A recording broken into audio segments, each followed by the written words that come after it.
Hello everyone. Today we're going to make a reaction to Geography Now Iceland. I want to also to say all Geography Now videos are fair use. I do not want to violate any copyright. And also these are educational videos, and I also wanted to say that originally in the description I'll start the video I'll be using Icelandic flag. Guys, as you know, I went to Iceland earlier this year, and in all honesty, if you just want to get a Well, real taste honestly, of Iceland better than I could ever provide, Well, check I out my honestly, I friend, want this to also guy, to Elspeth. say Subscribe to his channel. He helped me out when since I was there. I'll He be using knows Icelandic Iceland. flag. I love Elspeth. Iceland. Check I used out to use the house. emoji on my Keep that one, bro. profile All picture for you. back not profile and PFB too, but Hey I everyone, I'm your host Barbie. So full disclosure, before honestly we start, my I pronunciation give for up. Icelandic words is gonna suck so bad in this episode. But I do not I advise you to get a drinking game for every time I also mispronounce something. I You did will a get live the stream opportunity. of You 2 might parts die. of I don't learning want you to Icelandic. die. Let me know in the comments if my Icelandic is getting better.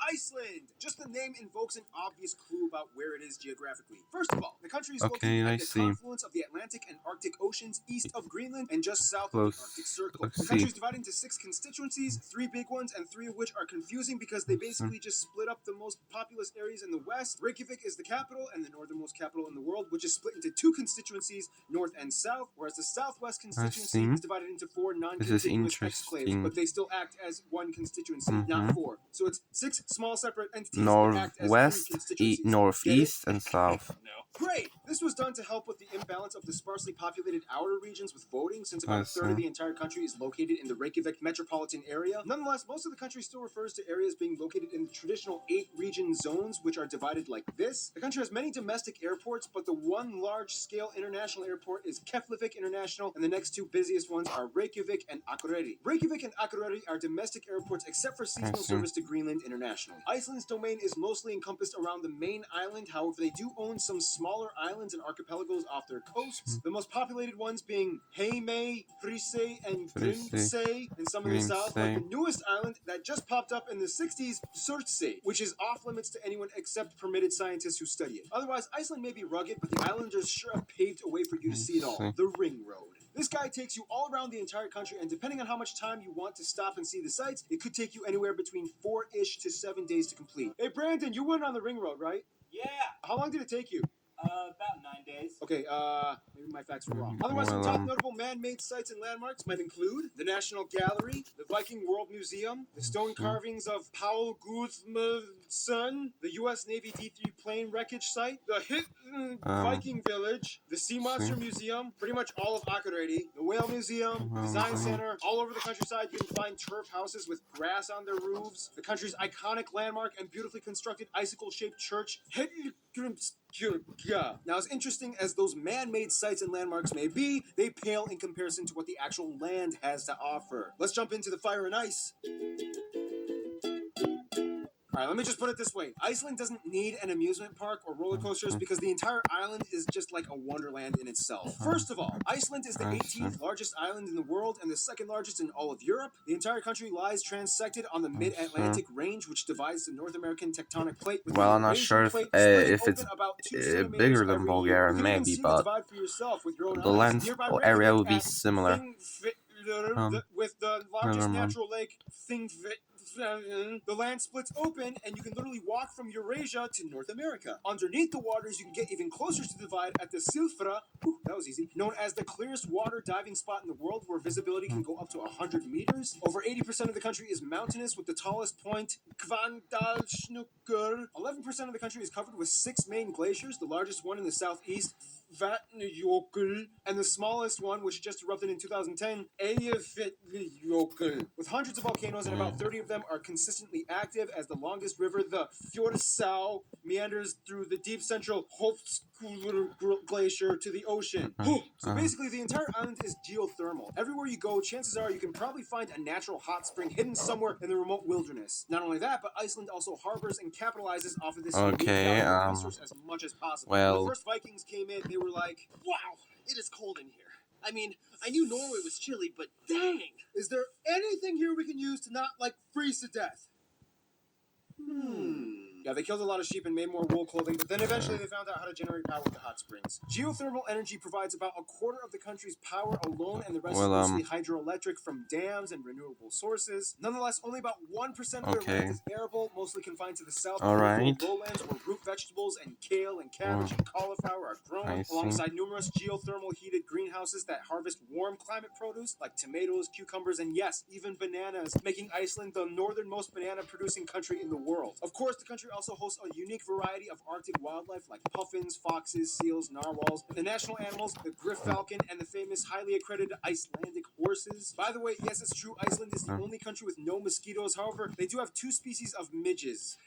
He said midget. Midges, which are similar to mosquitoes, and actually one of the species does actually bite, so it's kind of like having mosquitoes anyway. Iceland has biting. Keith, just... Speaking of which, traditional Icelandic food is... Let's just say even my Icelandic friend said this. This is so disgusting. Why would anyone eat this? Yeah, let's just say the Vikings had some very unorthodox tactics when it came to food preservation. Dishes like sheep's head, stockfish jerky, head cheese, sheep testicles, and the famous halkbak. What is it exactly? Well, let's just say... Hey, so I got the shark, but it's poisonous. How do I eat it? Oh, I know. Let's bury it into the ground until it smells like urine, then dry it out for a couple months, and then cut off the brown crust, and then serve it. Yeah, obviously. I knew that. There are some delicious redeeming Icelandic foods, though. They are known for making some amazing smoked lamb served with bean salad and grilled haddock and herring dishes. You can literally drink almost any water from any stream, pond, or lake or river in Iceland. The whole island kind of acts like a filtration device for the glaciers. You have places like the smooth, Iceland is Kjufell Mountain. Brandon has Iceland a is tattoo of that. interesting country. I love Iceland so much. The Kjolur Trail in the Highlands. Literally, like every 5 kilometers, you'll find a waterfall. And don't forget the geysers in the south. Pretty much all the West Fjords region is empty and beautiful for you to explore with no tourists. The sea monster of Fitzurkur, Dogny Island, Grjótgjá Caves, Mayfell Green Volcano on black sand beaches, Krafla and Naumskarth, Drannes hot tubs, the largest hot spring in Nukver, and the open exposed fossils of Icelanding is hard, I If get you went it. against my disclaimer and played that drinking game, you should be in an ambulance by now. Speaking of drinking, Icelanders are awesome people to socialize with. Let's meet them, shall we?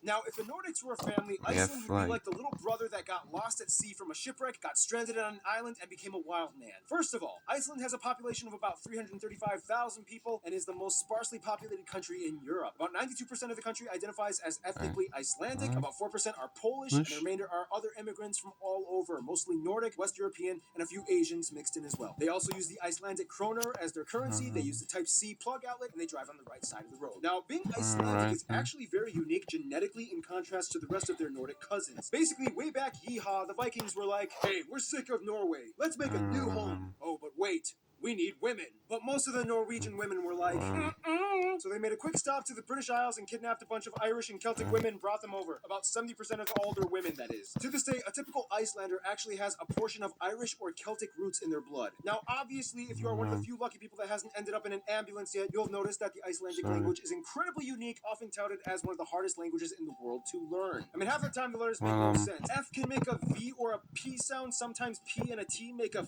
F sound. Sometimes the G makes a W sound. These two letters both make a Th sound. And sometimes when there's two L's, it makes like a sound. Most Nordic peoples have a hard time cracking the Icelandic code, except for the Faroese people on the Faroe Islands. They seem to have a similar sense of pronunciation and grammar as the Icelanders. Icelandic and Faroese are the closest languages to ancient Norse out of all the Nordic languages. If you give them a script written in ancient Norse, chances are they could probably understand it. Whereas Norwegians, Swedes, and Danes are like, ha!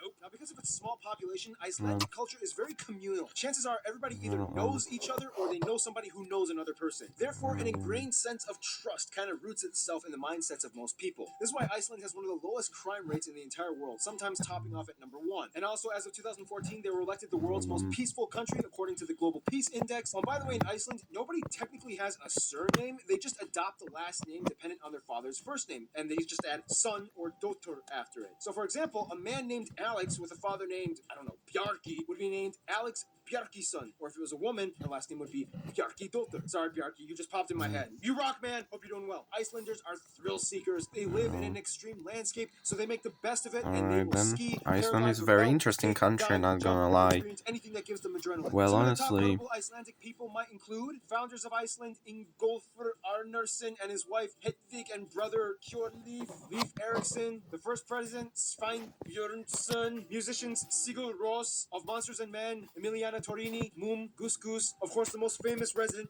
Björk, Oscar-nominated director alright. Friedrich Thor Friedrichsen, Thor Laxness, handball superstar Olafur Stefansson, Magnus Örnskjöld, Fionn Paul, and of course everyone's favorite strongman Hafthor, or Thor the Mountain, Julius Björnsson. Now, as small as Iceland is, they've made a huge impact in the world's media outlets. Somewhere in the late 90s and early 2000s, word spread fast, and to this day, tourism is almost getting out of hand as they get over 3 times their own population in tourism every year. Hotels need to be built, staff need to be hired, and diplomacy is key in operating the whole deal. Which brings us to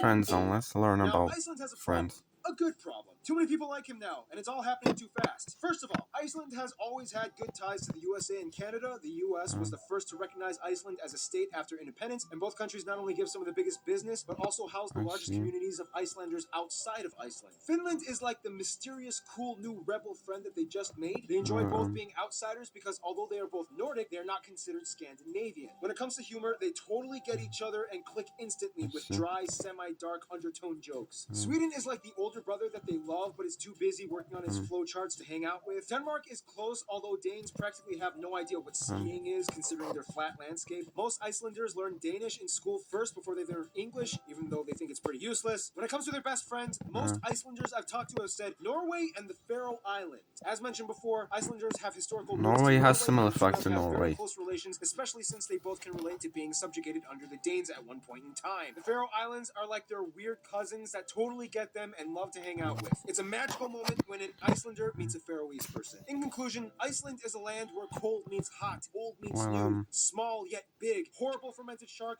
meets your dinner plate. I hope you're still alive, and if you are, stay tuned because the big guy, India, is coming up next. Goodbye.